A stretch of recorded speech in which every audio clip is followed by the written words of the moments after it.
에필로그 제2부 1. 역사의 대상은 여러 민족과 인류의 삶이다. 그러나 인류뿐 아니라 한 민족의 삶을 직접 포착하여 말로 포괄하는 것, 즉 서술하는 것은 불가능하다. 고대의 역사가들은 모두 포착할 수 없을 것처럼 보이는 민족의 삶을 포착하기 위해 똑같은 방법을 사용했다. 그들은 민족을 다스리는 개별 인간의 활동을 서술했다. 그리고 그들에게 그 활동은 민족 전체의 활동을 표현하는 것이었다. 어떻게 개별 인간들이 자신의 의지에 따라 민족을 움직였는가? 무엇이 이 인간들의 의지를 지배했는가라는 질문에 고대인들은 다음과 같이 대답했다. 첫 번째 질문에 대해서 그들은 선택받은 한 인간의 의지에 민족들을 종속시키는 신의 의지를 인정한다고 답했다. 그리고 두 번째 질문에 대해서는 선택받은 인간의 이 의지를 예정된 목적으로 이끄는 동일한 신의 존재를 인정한다고 답했다. 고대인들은 신이 인간사에 직접 개입한다고 믿음으로써 이 질문들을 해결했다. 새로운 역사학은 이론상 이 두 개의 가정을 부정했다. 인간이 신에게 종속되고 민족은 특정 목적을 향해 인도된다는 고대인들의 믿음을 부정한 후에 역사학은 권력의 현상이 아니라 권력을 형성하는 원인을 연구해야 했다. 그러나 새 역사학은 그렇게 하지 않았다. 새 역사학은 이론상으로는 고대인의 견해를 거부하지만 실제로는 그들의 견해를 따른다.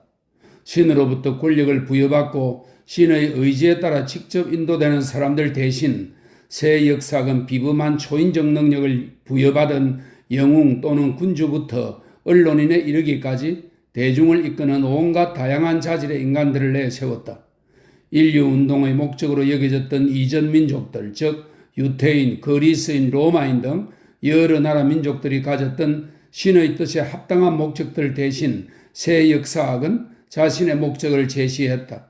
그것은 프랑스인과 독일인과 영국인의 안녕, 그리고 가장 추상화된 형태로는 모든 인간 문명의 안녕으로 이때 모든 인간은 대체적으로 대륙 북서쪽의 한 구석을 차지한 몇몇 나라의 민족들을 가리켰다. 새 역사학은 고대인들의 믿음을 거부했지만 그것을 대체할 자신들의 새로운 견해를 제시하지 못했고 이러한 상황의 논리로 인해 황제들의 신권과 고대인들의 숙명을 거부한 척하는 역사가들은 다른 길을 거쳐 똑같은 결과에 이르게, 즉 다음과 같은 것을 인정하게 된다. 1. 민족들은 특정 개인들에 의해 인도되고 2. 민족들과 인류가 그를 향해 움직이는 어떤 목적이 존재한다. 기본을 비롯해 버클에 이르기까지 이 기본과 버클은 모두 영국의 역사학자들입니다. 기본을 비롯해 버클에 이르기까지 최근 역사가들이 저술한 저작에는 비록 역사가들의 의견이 엇갈리고 견해가 참신해 보일지라도 다음의 두 가지 오래되고 불가피한 명제가 깔려 있다. 첫째, 그들의 견해에 의하면 역사가는 인류를 이끄는 개별 인물들의 활동을 기술한다. 둘째, 역사가는 인류를 이끄는 목적을 안다. 1789년 파리에서 소요가 일어난다.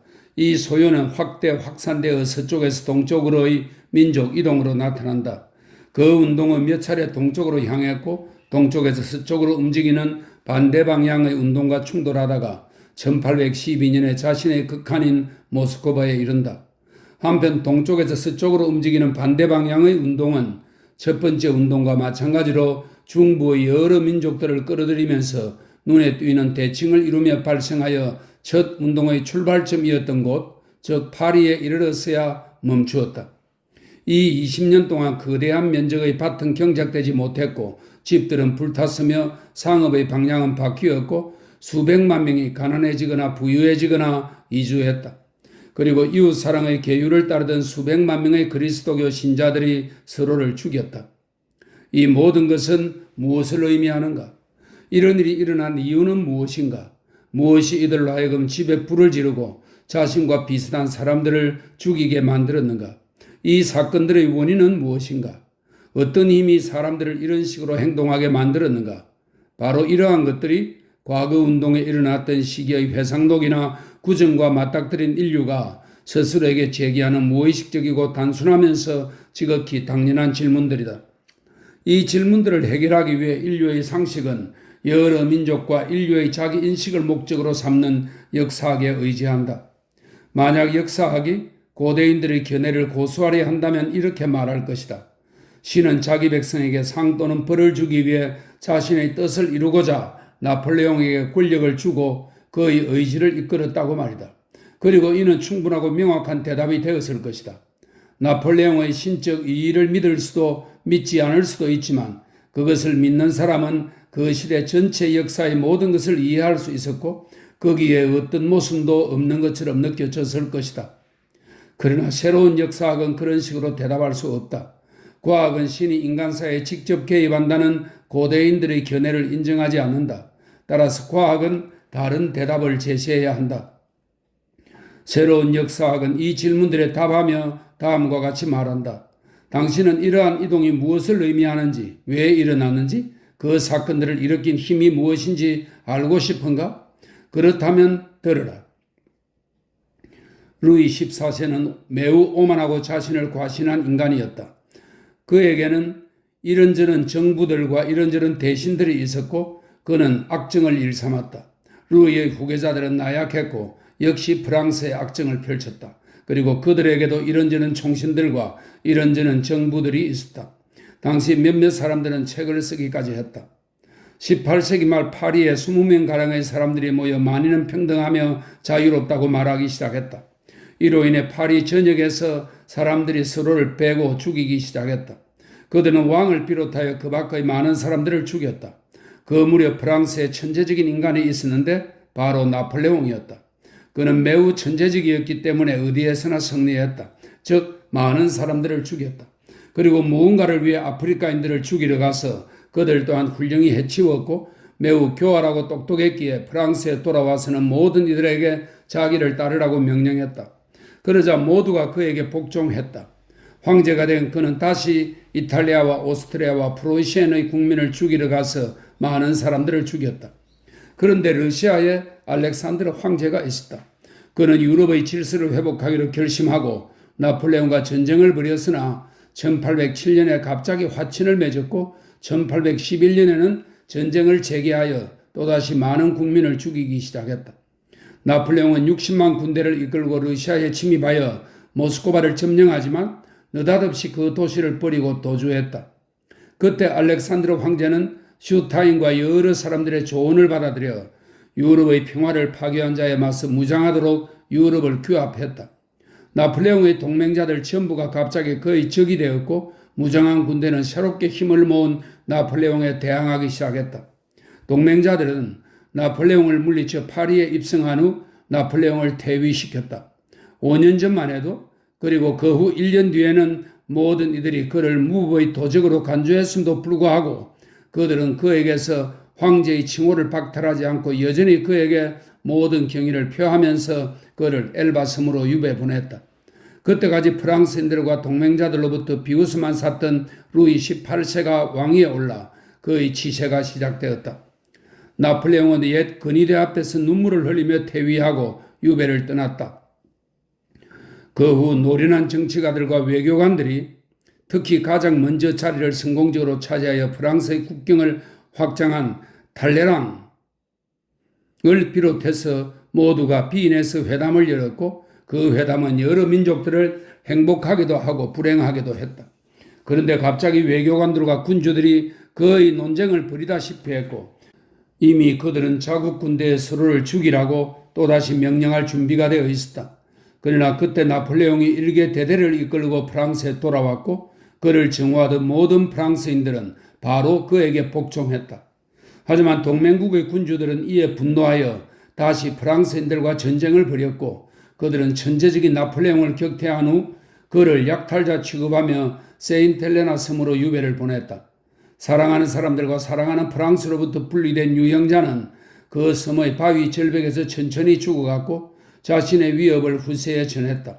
그런데 유럽에서는 반동이 일어나 모든 군주들이 다시 자신의 국민들을 괴롭히기 시작했다. 이것을 역사 서술에 대한 조롱이나 희화화로 생각한다면 잘못이다.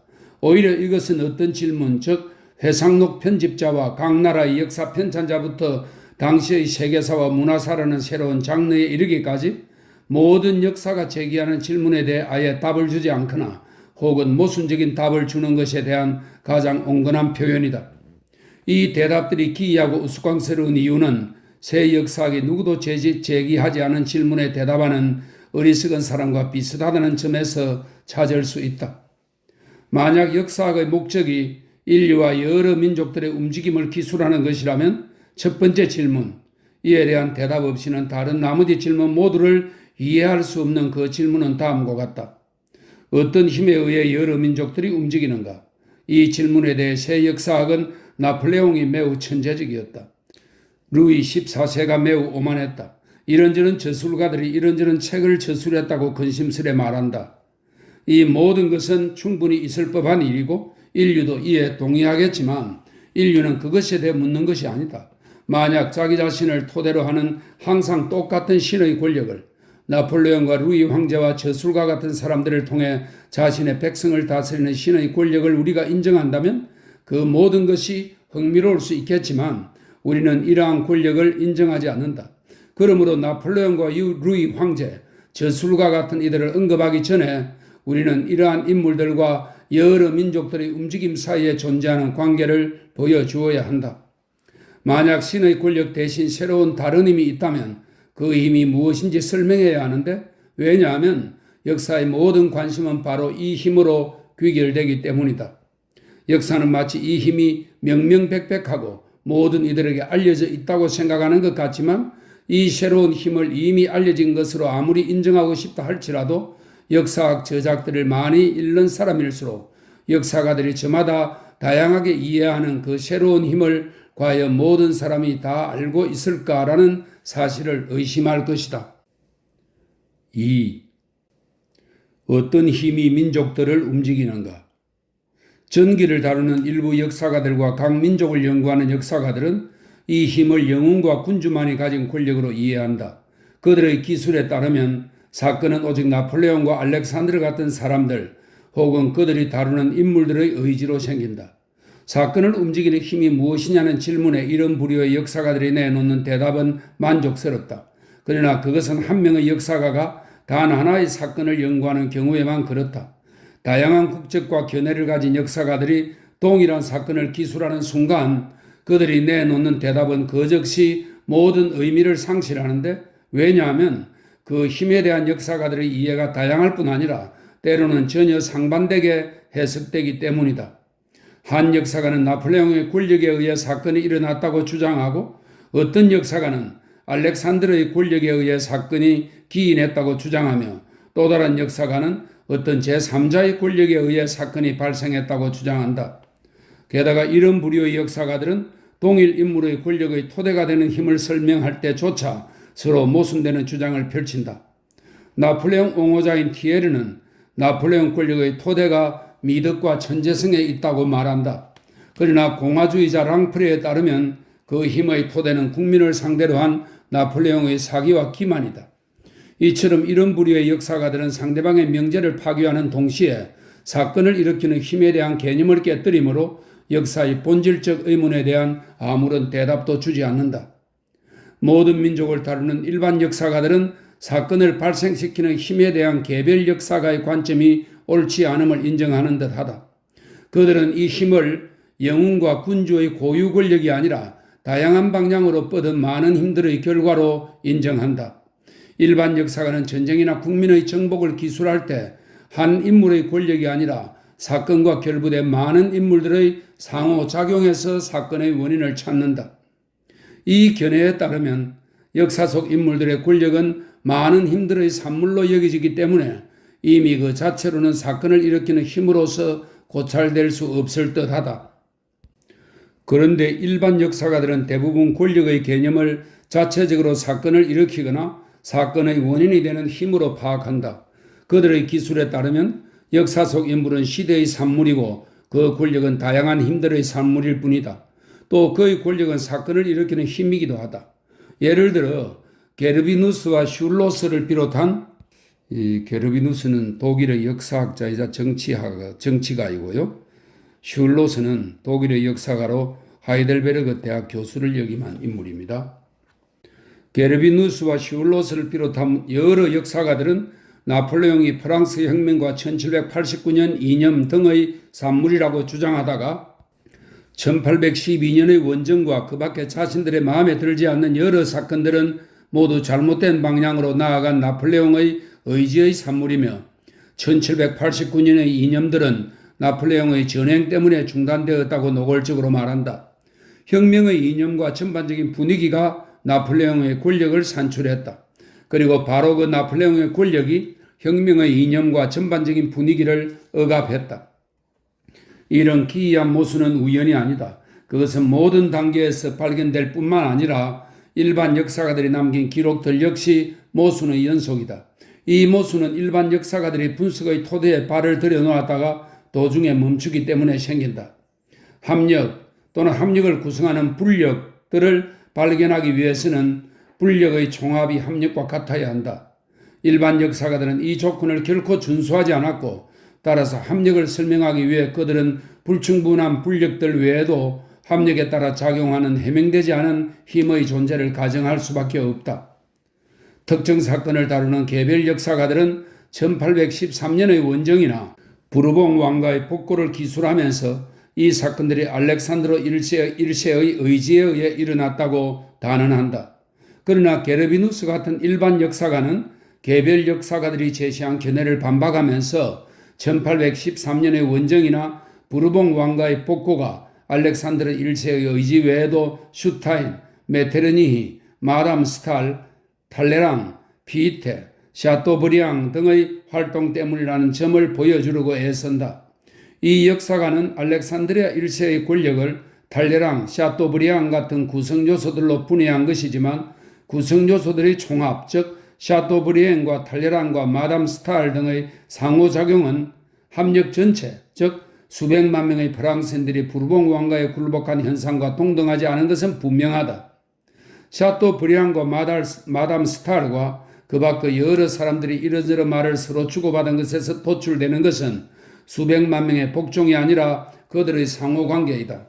그러므로 그들의 관계에서 수백만 명의 복종이라는 결과가 어떻게 나왔는지, 즉 하나의 A와 동등한 구성요소들로부터 어떻게 1000개의 A와 같은 합력이 나왔는지 해명하기 위해 역사가는 불가피하게 자신이 부정했던 권력의 힘을 다시 인정하고 그것을 여러 힘의 결과로 인정해야 한다.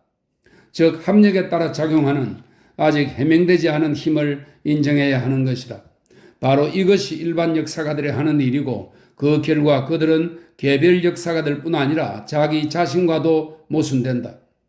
시골 주민들은 비의 원인을 명확히 이해하지 못하므로 자신들이 비를 바라느냐 맑은 날씨를 바라느냐에 따라 바람이 비구름을 쫓거나 비구름을 몰고 왔다는 식으로 말한다. 일반 역사가들도 마찬가지로 그들은 때로 자신들이 바라는 것이 자기 이론에 부합할 때에는 권력이 사건들의 결과라고 말하지만 때로 자신들이 다른 것을 입증해야 할 때는 권력이 사건을 일으킨다고 말한다. 문화사가라 불리는 세 번째 부류의 역사가들은 때로 작가들과 기부인들을 사건을 일으키는 힘으로 인정하는 일반 역사가들이 만든 길을 따라가면서 전혀 다른 방식으로 그 힘을 이해한다. 그들은 이른바 문화 속에서 지적 활동 속에서 그 힘을 본다. 문화사가는 자신의 선조인 일반 역사가들을 철저하게 뒤따른다. 어떤 사람들이 이런저런 관계를 맺었다는 것으로 역사 사건이 설명된다면 이런저런 사람들이 이런저런 책을 썼다는 것으로 역사 사건을 설명하지 못할 이유가 없지 않은가. 이런 역사가들은 살아있는 모든 현상에 수반되는 모든 무수한 징후들 속에서 지적 활동의 징후를 뽑아내어 이것이 원인이라고 말한다. 그러나 사건의 원인이 지적 활동에 있음을 증명하려는 숱한 노력에도 불구하고 지적 활동과 여러 민족들의 움직임 사이에 어떤 공통점이 있다는 주장에 동의하려면 많은 양보가 필요하며 또한 어떤 경우에도 지적 활동이 인간 활동을 이끈다고 결코 가정할 수는 없다.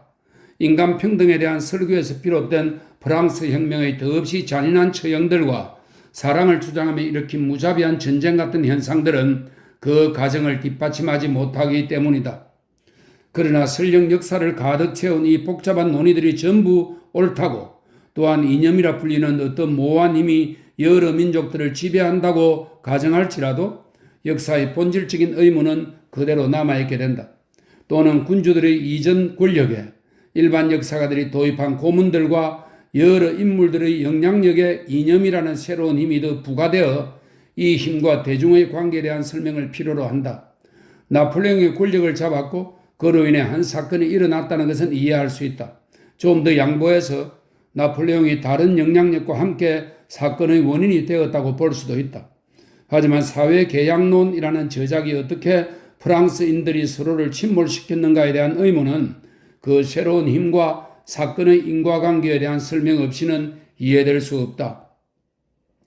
동시대를 살아가는 사람들 사이에는 의심할 여지 없이 연관성이라는 것이 존재하고 인류의 움직임과 상업, 수공업, 원예업 등 어떤 것이든 그 사이에서 이런 연관성을 발견할 수 있듯이 인간들의 지적 활동과 그들의 역사적 행위 사이에서도 어떤 연관성을 발견할 수 있다. 하지만 문화사가들이 왜 인간들의 지적 활동을 모든 역사적 움직임의 원인이나 표현으로 제시하는지는 이해하기 어렵다. 역사가들이 이러한 결론에 이르게 되는 것은 다음의 이유에서일 뿐이다. 1. 역사를 기록하는 이들이 학자이므로 상인과 농부와 군인이 당연히 그러하듯 학자들 역시 자신이 속한 계층의 활동이 모든 인류의 활동의 토대라고 생각한다. 2. 정신활동, 계몽, 문명, 문화, 이념 등 이 모든 개념이 불명료하고 막연하며 그 개념들의 기치 아래 훨씬 더 불명료한 의미를 지닌, 그래서 어느 이론에나 쉽게 갖다 붙일 수 있는 말을 사용하는 것이 매우 편리하다. 그러나 이런 종류의 역사가 지닌 내적 가치는 말할 것도 없고 점점 모든 일반 역사를 흡수하기 시작한 문화사의 주목할 만한 점은 그것이 여러 종교적, 철학적, 정치적 학설을 사건의 원인으로 진지하게 분석하면서 일단 1812년 원정과 같은 현실의 역사 사건을 기술할 때에는 자기도 모르게 그 원정은 나폴레옹의 의지의 산물이라고 단언하며 권력의 산물로 기술한다는 것이다. 이렇게 기술함으로써 문화사가들은 무의식 중에 자신과 모순되거나 자신들이 생각해낸 새로운 힘은 역사 사건들을 표현하지 않으며 역사를 이해하는 유일한 수단은 그들은 아마 인정하지 않는 듯 보이는 권력이라고 주장하게 된다. 3. 기관차가 달린다. 기관차는 어떻게 움직이는가라는 질문이 떠오른다. 농부는 악마가 그것을 움직인다고 말한다. 다른 이는 바퀴가 움직임으로 기관차가 달린다고 말한다. 또 어떤 사람은 바람에 날리는 연기가 움직임의 원인이라고 주장한다. 농부의 말을 반박하는 것은 불가능하다. 그의 말을 반박하려면 누군가 악마가 존재하지 않는다는 사실을 증명하든지 혹은 다른 농부가 그에게 악마는 없고 어느 독일인이 기관차를 움직이는 것이라고 설명해 주어야 한다. 그래야만 비로소 그들은 이런저런 모순들로부터 자신들 모두 틀렸다는 것을 알게 될 것이다. 그러나 바퀴의 움직임이 원인이라고 말하는 사람은 스스로를 반박하게 된다. 왜냐하면 그는 분석에 발을 디딘 이상 앞으로 더 나아가야 하기 때문이다. 그는 바퀴가 움직인 이유를 설명해야 한다. 그리고 기관차를 움직인 최후의 원인인 보일러 내부의 압축된 전기에 도달할 때까지 그에게는 원인 모색을 중단할 권리가 없다. 기관차의 운동을 바람에 날리는 연기로 설명한 사람은 바퀴에 대한 설명이 원인을 제시하지 못하는 것을 깨닫고 가장 먼저 눈에 띄는 특징을 취해 그것을 원인으로 제시한 것이다. 기관차의 운동을 설명할 수 있는 유일한 개념은 눈에 보이는 운동과 동등한 힘이라는 개념이다. 여러 민족들의 움직임을 설명할 수 있는 유일한 개념은 여러 민족들의 움직임 전체와 동등한 힘이라는 개념이다. 그런데 이 개념은 다양한 역사가에 의해 정말 다양하게 눈에 보이는 운동과 전혀 동등하지 않은 힘으로 이해된다.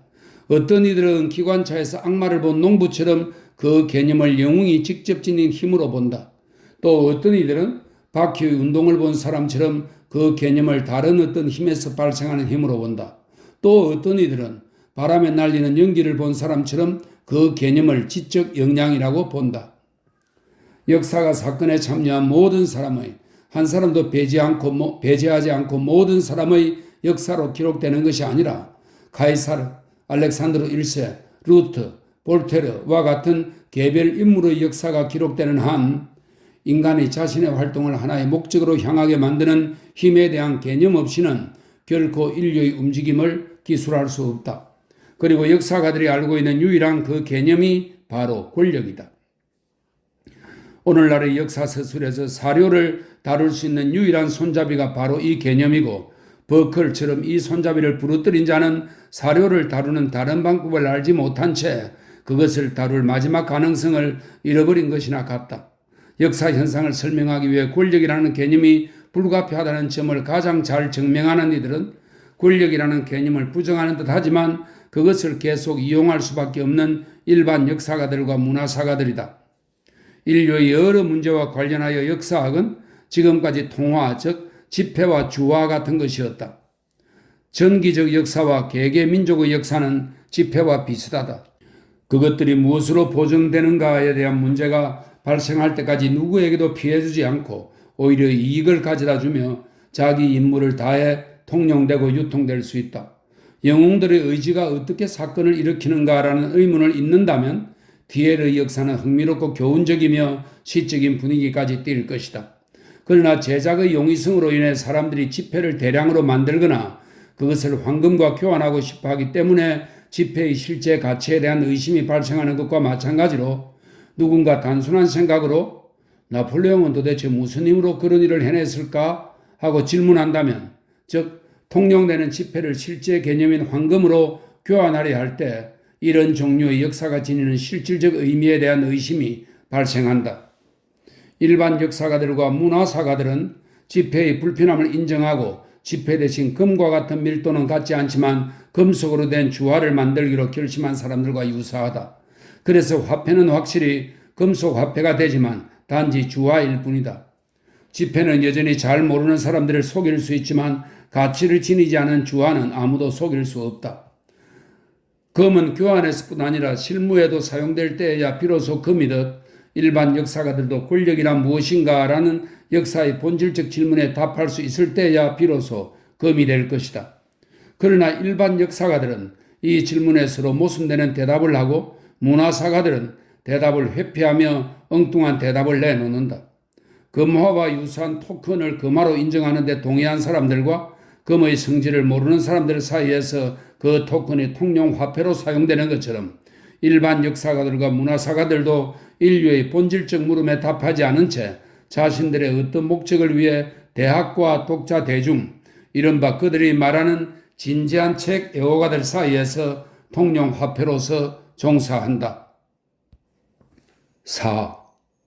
민족의 의지가 신이 선택한 한 사람에게 종속되고 선택받은 자의 의지는 신에게 종속된다는 고대인들의 견해를 거부하는 한 역사는 다음의 두 가지 중 하나를 선택하지 않고는 모순 없이 단 한 걸음도 내디딜 수 없다.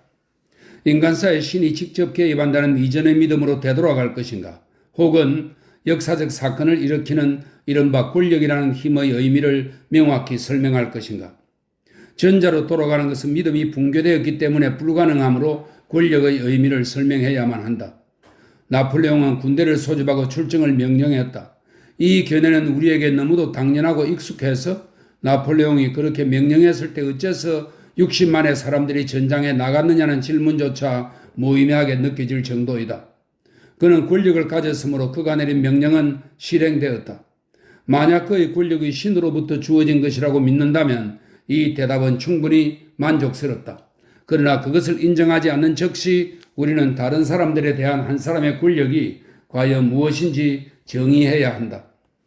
이 권력은 약한 존재에 대한 강한 존재의 육체적 우위, 즉 헤라클레스의 권력처럼 육체적 힘을 행사하거나 그것을 행사하겠다는 협박을 토대로 한 직접적인 권력일 수 없다.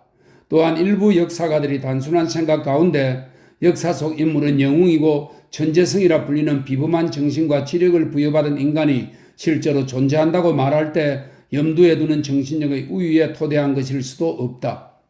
그 권력이 정신력의 우위에 토대할 수 없는 이유는 나폴레옹처럼 그 정신력에 대해 역사가들의 견해가 서로 엇갈리는 영웅적 인간의 경우는 차치하더라도 수백만의 인간을 지배한 루이 11세나 메테르니도 정신력에서 비범하지 않았을 뿐 아니라 오히려 대부분의 경우 그들이 통치한 수백만의 인간 그 누구보다 정신적으로 더 나약했음을 역사가 우리에게 보여주기 때문이다. 권력의 근원이 그것을 소유한 인물의 육체적 정신적 특징에 있지 않다면 인물의 외부, 즉 권력을 가진 인물과 대중의 관계에 있을 것임에 틀림없다. 권력에 대한 역사적 이해를 순금으로 교환해 주겠다고 약속하는 역사의 환전상이라 할 수 있는 법학도 이와 같이 권력을 이해한다. 권력이란 대중의지의 종합으로 이것은 대중에 의해 선출된 통치자들에게 명치적 혹은 암묵적 동의에 의해 이양된 것이다. 국가와 권력은 만약 그것이 수립될 수 있다면 어떻게 수립되어야 하는가에 대한 논의로 이루어진 법학 분야에서는 이 모든 것이 매우 분명하지만 권력에 대한 이러한 정의를 역사에 적용할 경우에는 여러 설명이 필요하다. 고대인들이 불을 절대적으로 존재하는 무언가로 생각했듯이 법학도 국가와 권력을 그렇게 생각한다. 그런데 현대 물리학에서 불이 자연 요소가 아닌 현상인 것과 마찬가지로 역사에서 국가와 권력은 단지 현상일 뿐이다. 역사와 법학의 이러한 근본적인 견해 차이의 결과 법학은 권력이 어떻게 수립되어야 하고 시간을 초월하여 부동으로 존재하는 권력이 무엇인지 상세히 말할 수 있으나 시간 속에서 변하는 권력의 의미에 대한 역사적 질문에 대해서는 아무 대답도 할 수 없다. 만약 권력이 지배자에게 이양된 대중의지의 총합이라면 푸가초프는 과연 대중의지의 대표자인가? 그렇지 않다면 어째서 나폴레옹 1세는 대표자인가? 나폴레옹 3세가 볼로니에서 체포되었을 때는 그를 죄인으로 여기다가 이후 그가 체포한 사람들이 죄인이 된 이유는 무엇인가? 때로 두세 사람이 가담하는 궁정혁명의 경우에도 대중의 의지는 새로운 인물에게 이양되는 것인가? 국제관계의 경우에도 대중의 의지는 침략자에게 이양되는 것인가? 1808년 라인 동맹의 의지는 나폴레옹에게 이양되었는가?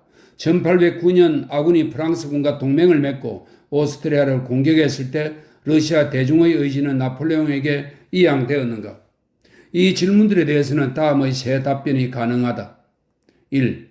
대중의 의지는 언제나 그들이 선택한 한 사람 혹은 몇 사람의 지배자들에게 무조건 이양되므로 새롭게 출현한 권력, 즉 일단 이양된 권력에 맞서는 모든 투쟁은 현 정권에 대한 침해로 간주될 뿐임을 인정한다.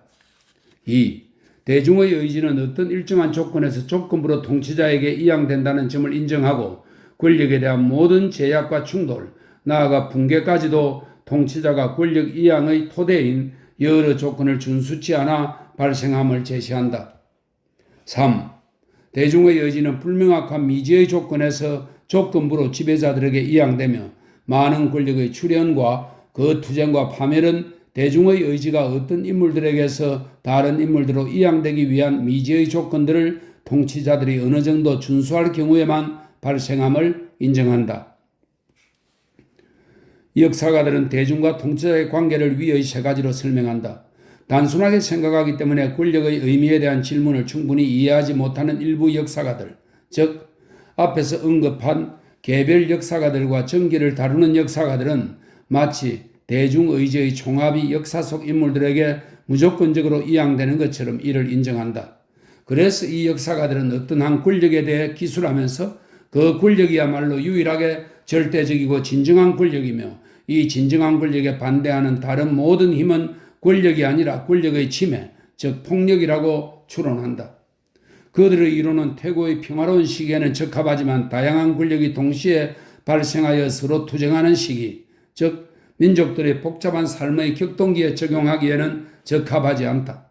정통주의 역사가는 국민공회와 총재정부와 보나파르트가 단지 권력을 침해한 것이라고 주장할 것이며 공화주의자와 보나파르트주의자의 경우에 전자는 국민공회가 후자는 재정이 진정한 권력이며 다른 나머지는 모든 권력을 침해한 것이라고 주장할 것이다.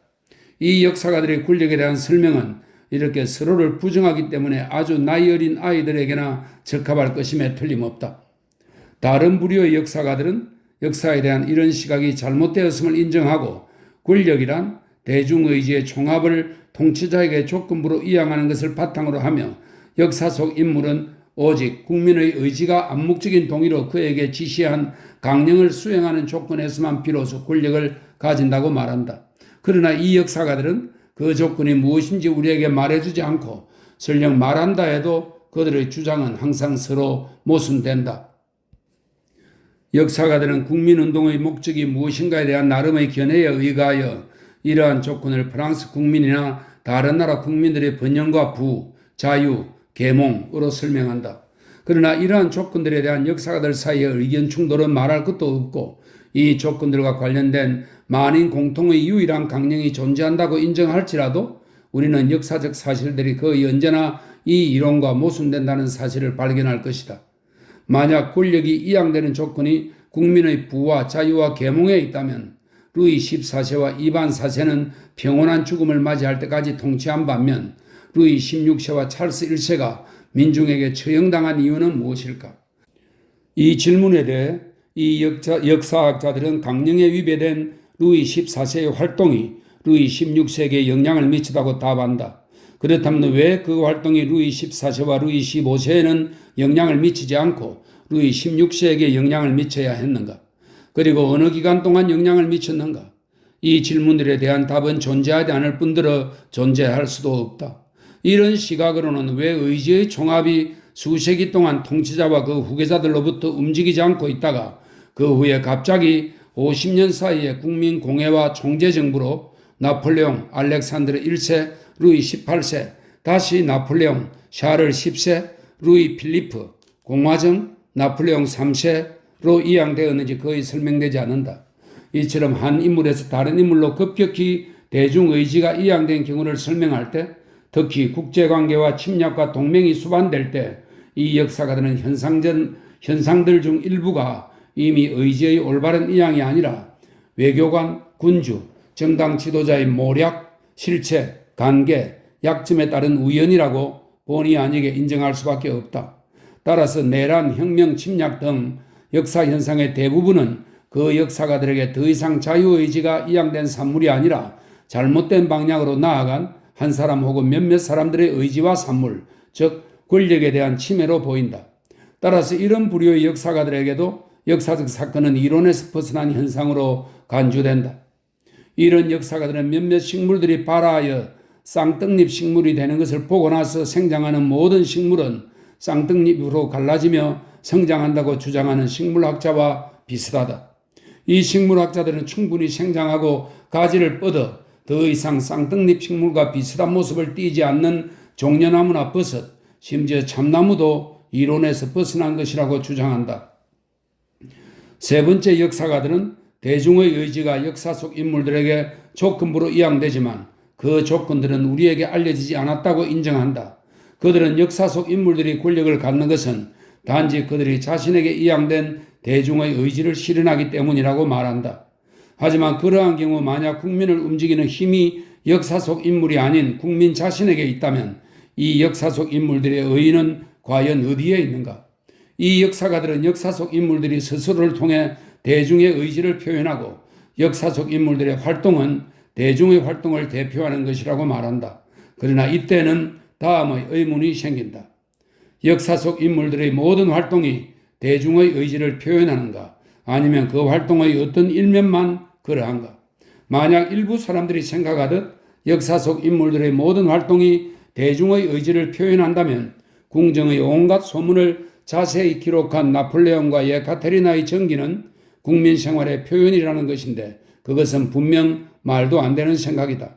만약 가짜 역사 철학자들이 생각하듯 역사 속 인물들의 활동 가운데 일면만이 국민의 삶을 표현한다면 역사 속 인물의 활동 중 어떤 측면이 국민의 삶을 표현하는지 결정하기 위해서는 먼저 국민의 생활이 어떤지를 알아야 한다. 이러한 난관에 부딪힌 이 부류의 역사가들은 최대한 많은 사건을 포괄할 수 있는 매우 막연하고 포착하기 어렵고 일반적인 추상 개념을 고안해내고는 이 추상 개념 속에 인류 운동의 목적이 있다고 말한다. 그의 모든 역사가들이 취하는 가장 흔하고 일반적인 추상 개념은 자유, 평등, 계몽, 진보, 문명, 문화다. 어떤 추상 개념을 인류 운동의 목적으로 제시한 역사가는 사후에 가장 많은 기념물을 남긴 사람들, 황제, 대신, 장군, 작가, 개혁가, 교황, 언론인을 선택한 뒤 자신의 견해에 의거하여 그 인물이 어떤 추상 개념에 얼마나 기여했는가 혹은 반대했는가에 따라 그들을 연구한다. 그러나 인류의 목적이 자유, 평등, 계몽, 문명이라는 것은 어떤 식으로도 증명할 수 없고 대중과 통치자 혹은 대중과 인류의 계몽자의 관계는 오직 대중의지의 총합이 언제나 우리 눈에 잘 띄는 인물에게 이양된다는 자의적인 추측에만 기초할 뿐이므로 주거를 옮기고 집을 불태우고 농사일을 버리고 서로를 죽인 수백만 명의 행동은 집을 불태우지 않고 농업에 종사하지도 않고 자신과 비슷한 사람들을 죽이지도 않은 수십 명의 행동을 묘사한 기술 속에서 결코 표현되지 않는다. 역사는 끊임없이 이를 증명한다.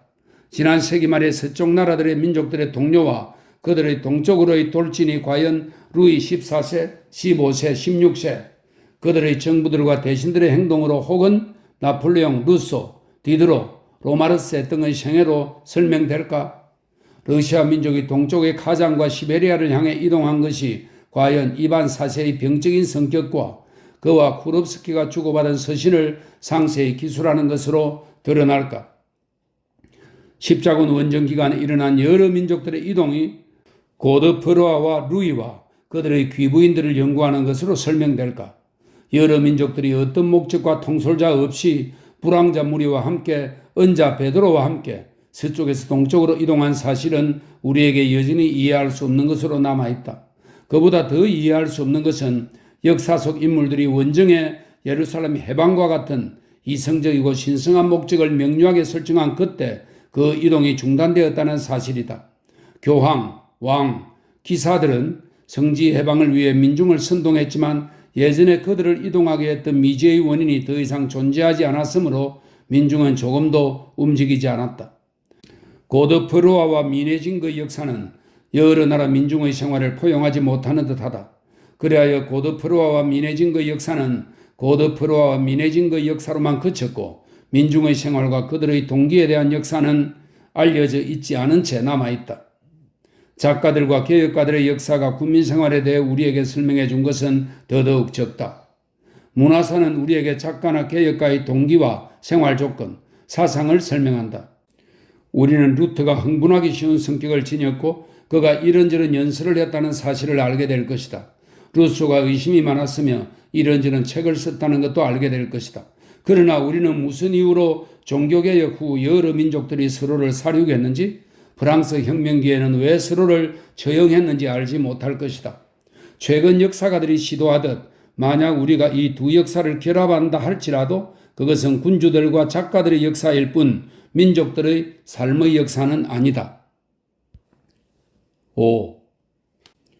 여러 민족들의 삶이 몇몇 인물들의 삶 속에 수용될 수는 없는데 왜냐하면 이 몇몇 인물들과 국민들 사이에 연관성이 발견되지 않기 때문이다. 이 연관성이 의지의 총합이 역사 속 인물에게 이양된다는 것에 기초한다는 이론은 역사의 경험에 의해 확인되지 않은 가설에 불과하다. 대중의지의 총합이 역사 속 인물에게 이양된다는 이론은 법학 분야에서라면 매우 많은 것을 설명하고 또한 목적을 위해 꼭 필요할 수는 있으나 이를 역사에 적용할 경우 혁명과 침략과 내란이 발생하는 순간 역사가 시작되는 순간 이 이론은 아무것도 설명하지 못한다. 이 이론이 반박의 여지가 없어 보이는 이유는 민중의 의지를 이양하는 행위가 존재한 적이 없는 까닭에 이를 검증할 수 없기 때문이다. 어떤 사건이 일어나든 사건의 주동자가 누구든 이 이론에 의하면 언제나 이러저러한 인물이 사건의 주동자가 된 것은 의지의 총합이 그에게 이양되었기 때문이라고 말할 수 있다. 이 이론이 역사의 질문에 제시하는 답변은 움직이는 가축대를 보면서 들판의 여러 곳에 있는 목초의 다양한 질이나 목동의 모리는 전혀 신경 쓰지 않고 무리의 선두에 있는 것이 어느 가축인가만 보고 가축대가 이리저리 향하는 원인을 판단하는 사람의 답변과 비슷하다. 가축대가 이 방향으로 움직이는 이유는 선두에 있는 동물이 그 방향으로 가축대를 이끄는 데다 나머지 모든 동물의 의지의 총합이 이 가축대의 우두머리에게 이양되었기 때문이다. 권력이 통치자에게 무조건적으로 이양됨을 인정하는 첫 번째 부류의 역사가들은 이렇게 대답한다. 만약 선두에 선 동물들이 바뀐다면 그것은 그 동물이 가축대 전체가 선택하는 방향으로 무리를 이끄는가에 따라 모든 동물의 의지의 총합이 한 통치자에게서 다른 통치자에게로 이양되기 때문에 발생한다. 대중의제의 총합이 이미 알려진 일정한 조건 속에서 통치자에게 이양된다는 것을 인정하는 역사가들은 이렇게 대답한다.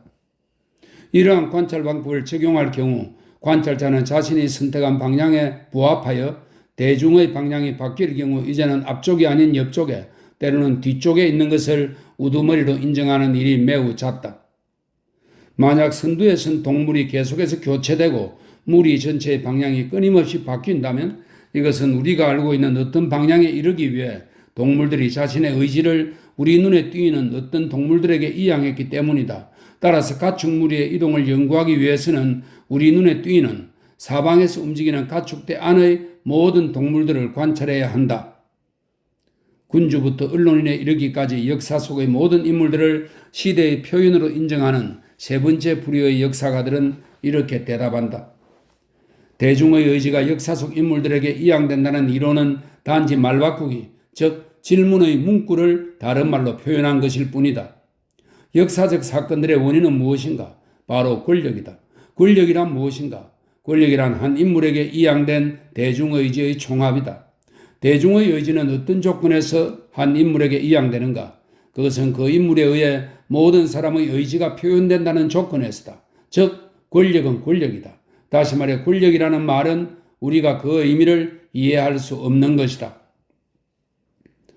만약 인간 지식의 범위가 하나의 추상적 사유에 국한된다면 인류는 권력에 대한 과학의 설명을 검토한 후 권력이란 그저 말일 뿐이지 실제로 존재하지 않는다는 결론에 다다를 것이다. 그러나 현상을 인식하기 위해 인류에게는 추상 개념 외에도 사유의 결과를 검증하는 경험이라는 도구가 있다. 그리고 경험은 권력이 말이 아니라 실제로 존재하는 현상이라고 말한다. 권력이라는 개념 없이는 인간 활동의 총합에 대해 단 한마디도 기술할 수 없으면 말할 것도 없고 권력의 존재는 역사에 의해서뿐만 아니라 현대의 사건에 대한 관찰에 의해서도 증명된다. 한 사건이 일어날 때는 언제나 한 명 혹은 여러 명의 사람들이 나타나고 그의 의지에 따라 사건이 일어나는 것처럼 보인다. 나폴레옹 3세가 명령하자 프랑스군이 멕시코로 향한다. 프로이센 왕과 비스마르크가 명령하자 군대가 보헤미아로 향한다. 나폴레옹 1세가 명령하자 군대가 러시아로 향한다. 알렉산드르 1세가 명령하자 프랑스인들이 부르봉 왕가에 복종한다. 경험은 어떤 사건이 발생하든 간에 그 사건이 그것을 지시한 한 명 혹은 여러 명의 의지와 항상 결부되어 있음을 우리에게 보여준다. 역사가들은 인간 역사에 신이 개입한다는 것을 인정하는 오랜 습관에 의거하여 권력을 부여받은 인물의 의지의 표현에서 사건의 원인을 보기를 원한다. 그러나 그런 결론은 추론에 의해서도 경험에 의해서도 뒷받침되지 않는다. 한편으로 추론은 한 인간의 의지의 표현인 그의 말이 단지 전쟁이나 혁명 같은 사건으로 표현되는 전체 활동의 일부에 지나지 않음을 보여주므로 불가해한 초자연적 힘인 기적을 인정하지 않는 이상 그의 말이 수백만 사람들을 움직이게 만든 직접적인 원인일 수 있다고는 인정할 수 없다. 다른 한편으로 설령 그의 말이 사건의 원인이 될 수 있다고 인정한다 할지라도 역사는 역사 속 인물들의 의지의 표현이 대개 어떤 행위도 수반하지 않음을, 즉 그들의 명령이 자주 수행되지 않을 뿐 아니라 가끔씩 명령과 정반대되는 일도 발생함을 보여준다. 인간사에 신이 개입한다는 것을 인정하지 않는다면 우리는 권력을 사건의 원인으로 인정할 수 없다. 경험의 관점에서 볼 때 권력은 한 인간의 의지 표현과 다른 사람들에 의해 일어나는 의지 수행 사이에 존재하는 의존관계일 뿐이다. 이러한 의존관계의 조건을 설명하기 위해 우리는 무엇보다 의지의 표현이라는 개념을 신이 아닌 인간과 연관시켜 그 개념을 복구해야 한다. 고대인들의 역사가 보여주듯 만일 신이 명령을 내리고 자신의 의지를 표현한다면 신은 사건과 아무 관계가 없으므로 이 의지의 표현은 시간과 상관없을 뿐 아니라 어떤 동기에 의해 유발된 것도 아니다. 그러나 시간 속에서 활동하고 서로 연관되어 있는 인간들의 의지의 표현인 명령에 대해 말할 경우 우리는 명령과 사건의 관계를 이해하기 위하여 다음과 같은 것들을 복구해야 한다. 1. 발생하고 있는 일 전체의 조건, 즉 사건과 명령하는 인물 모두의 시간 속 운동의 연속성. 2. 명령하는 인물과 명령을 수행하는 사람들 사이의 필수적인 관계의 조건. 6. 시간에 의존하지 않는 신의 의지 표현만이 몇 년 혹은 몇 세기 후에 일어날 일련의 모든 사건들과 관계를 맺을 수 있고 그 무엇에 의해서도 소환할 수 없는 신만이 오직 자신의 의지로 인류의 운동 방향을 정할 수 있다. 그러나 인간은 시간 속에서 움직이고 사건에 직접 참여한다. 간과된 첫 번째 조건인 시간이라는 조건을 복구하면 우리는 그 어떤 명령도 후속 명령의 수행을 가능하게 하는 선행 명령 없이는 수행될 수 없음을 알게 될 것이다. 그 어느 하나의 명령도 자연 발생적으로 출현하여 일련의 사건들 전체를 포괄하지 않는다.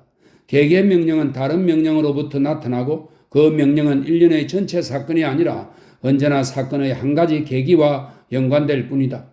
예를 들어 나폴레옹이 군대에 출정 명령을 내린다고 우리가 말할 경우 우리는 동시에 표현된 한 가지 명령 속에 서로 의존하는 일련의 연이은 명령들을 결합시킨다. 나폴레옹은 러시아 원정을 명령할 수도 없었고 그런 명령을 내린 적도 없었다. 그가 명령한 것은 오늘은 이런저런 서류를 비인과 베를린과 페테르부르크로 발송하라. 내일은 이런저런 법령이라든지 육군과 해군과 군 격리부 등등에 보낼 명령서를 작성하라는 것으로 일련의 명령들을 구성하는 이 수백만의 명령들이 프랑스 군대를 러시아로 이끌었다. 만약 나폴레옹이 통치기간 내내 영국 원정을 명령한다면 그가 자신의 계획들 중 어떤 것에도 이 정도의 수고와 시간을 들이지 않는다면 그러면서도 통치기간 내내 계획을 실행하려는 단 한 번의 시도도 하지 않다가 러시아 원정을 감행한다면 전자의 명령들은 일련의 사건에 부합하지 않았고 후자의 명령들은 부합했기 때문에 그런 일이 일어난 것이다. 명령이 확실히 수행되려면 인간은 실현 가능한 명령을 표현해야 한다. 그러나 무엇이 실현되고 실현될 수 없는지를 아는 것은 수백만 명이 참여한 나폴레옹의 러시아 원정뿐 아니라 지극히 단순한 사건에서도 불가능한데 왜냐하면 이런저런 것을 수행하다 보면 언제나 수많은 장애와 만날 가능성이 있기 때문이다. 실행된 명령은 늘 실행되지 못한 무수히 많은 명령들 가운데 하나다. 모든 불가능한 명령은 사건과 결합되지도 않고 실행되지도 않는다. 단지 가능한 명령들만 일련의 사건에 부합하는 일련의 명령들과 결합되어 실행될 뿐이다. 사건에 선행하는 명령을 사건의 원인으로 여기는 우리의 잘못된 생각은 하나의 사건이 일어나고 사건들과 연관된 수천 가지 명령들 가운데 하나가 실행되었을 때 실행이 불가능하여 일어나지 않은 일들을 우리가 있기 때문에 생긴다.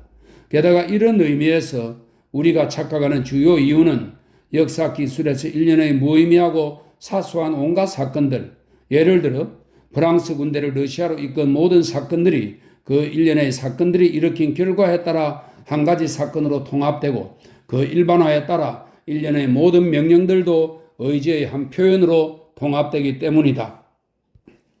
우리는 나폴레옹이 러시아 원정을 원했기 때문에 그것을 실행했다고 말한다. 그러나 실제에 있어서는 나폴레옹의 모든 활동에서 이 의지의 표현과 유사한 것을 결코 발견하지 못할 것이다. 우리는 그의 의지의 표현과 일련의 명령들이 매우 다양하고 모호한 방식으로 나타나는 것을 볼 것이다. 실행되지 않은 나폴레옹의 무수한 명령들로부터 1812년 원정을 위해 실행된 일련의 명령들이 생긴 것은 그 명령들이 다른 명령들과 구별되었기 때문이 아니라 그것들이 프랑스 군대를 러시아로 이끈 일련의 사건들과 부합했기 때문이다. 이는 마치 형판을 사용해 이런저런 형상들을 그릴 수 있는 이유가 물감을 칠하는 방향이나 방식 때문이 아니라 형판에서 오려낸 형상 전체에 색을 칠하기 때문인 것과 같다.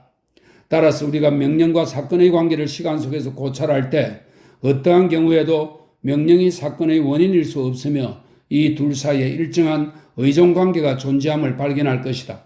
이 의존관계가 어떤 것인지를 이해하기 위해서는 신이 아닌 인간에게서 나온 모든 명령에서 우리가 놓친 또 다른 조건, 즉 명령하는 인간도 사건에 참여하고 있다는 조건을 복구해야 한다. 명령하는 자와 명령을 받은 자의 이런 관계를 권력이라 부른다. 그 관계는 다음에서 성립한다. 인간은 공동행동을 위해 언제나 일정한 결합을 형성하고 공동행동을 위한 목적이 다양할지라도 그 결합 안에서 활동을 참여하는 사람들 사이의 관계는 언제나 동일하다. 이러한 결합을 형성하면서 사람들은 항상 어떤 관계 속으로 들어가는데 그것은 그들이 함께한 공동행동에서 가장 다수의 사람들이 가장 직접적으로 참여하고 가장 소수의 사람들이 가장 덜 직접적으로 참여한다는 것이다. 공동행동을 수행하기 위해 사람들이 형성하는 결합들 가운데 가장 눈에 띄고 명확한 형태 중 하나가 군대다. 각 군대는 군대에서 언제나 가장 많은 수를 차지하는 최하층 사병, 그 다음 계급으로 사병보다 적은 하사관과 부사관, 그리고 한 인물로 수렴되는 군 최고 권력에 이르기까지 그 수가 점점 줄어드는 상급자들로 구성된다. 군 조직은 원뿔 모양으로 완벽하고 정확하게 표현할 수 있다. 최대 지름을 가지는 민면은 병사들로 이루어질 것이다. 더 높고 더 좁은 면은 군대의 더 높은 계급으로 이루어지고 그렇게 원뿔 꼭대기에 도달하면 사령관의 그 정점을 이룰 것이다. 가장 많은 수를 차지하는 병사들은 원뿔의 최저점과 민면을 형성한다. 병사는 직접 찌르고 빼고 불태우고 약탈하며 언제나 상관들로부터 이런 행위를 하라는 명령을 받지만 자신은 결코 명령을 내리지 않는다. 부사관은 병사들에 비해 더 적게 행동하는 반면 명령을 내린다. 장교는 직접 행동하는 일이 더 드물고 더 자주 명령을 내린다. 장군은 군대의 목표를 제시하며 진격하라고 명령할 뿐 무기는 거의 사용하지 않는다. 사령관의 행위 자체에 직접 참여하지 않고 다만 대중의 움직임에 대한 전반적인 명령만 내릴 뿐이다. 이와 똑같은 인간들의 상호관계는 인간이 공동행동을 위해 결합하는 모든 경우 예컨대 농업, 상업, 그리고 관청에서 나타난다. 따라서 하나로 융합된 원뿔의 모든 점이나 군대의 관등 혹은 모든 관청과 일반 사업의 계급과 지위를 맨 아래부터 맨 위까지 인위적으로 분리하지 않는다면 하나의 법칙이 나타난다. 그 법칙에 따르면 사람들은 단체 활동을 수행하기 위해 언제나 다음과 같은 관계를 이루는데 사람들이 사건 수행에 더 직접적으로 참여할수록 명령을 내릴 가능성은 더 적어지고 그 수는 더 많으며 행위 자체에 덜 직접적으로 참여할수록 더 많은 명령을 내리면서 그 수는 더 적다. 이것은 최하층부터 시작하여 최고의 한 사람, 사건에 가장 덜 직접적으로 참여하고 자신의 활동을 명령 내리는 일에 집중하는 그 한 사람이 이럴 때까지 계속 적용된다. 명령하는 자와 명령받는 자의 이런 관계가 권력이라 불리는 개념의 본질을 형성한다. 모든 사건이 일어나기 위한 시간이라는 조건을 복구했을 때 우리는 명령이 실행되는 것은 일련에 상응하는 사건들에 관계될 때에만 가능함을 발견했다.